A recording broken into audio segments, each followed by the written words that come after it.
Vítáme vás s Mauglim opět u dalšího videa. Sezona už sice skončila, ale nám se ze hřiště ještě pryč nechce. Zvlášť, když počasí fotbalu vyloženě přeje. A protože chceme, abyste měli motivaci zůstat na hřišti i vy, vymysleli jsme pro vás takovou zimní challenge, kde bude hlavní výhrou dobrý pocit, že jste to taky zvládli. A o co teda v challenge jde? Musíš udělat 30 nožiček, 10 kolínek a 5 hlaviček. Důležitý je, aby ti míč nespadl na zem. Pak musíš začít úplně od začátku.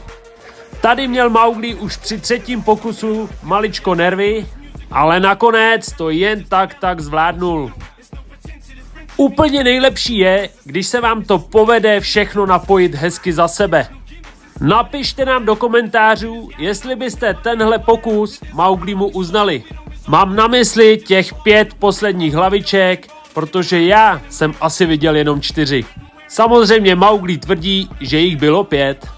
No a pokud máš chuť se u tvýho pokusu natočit a zveřejnit to na svůj TikTok, klidně nás tam označ, my se podíváme a případně tvoje video budeme sdílet.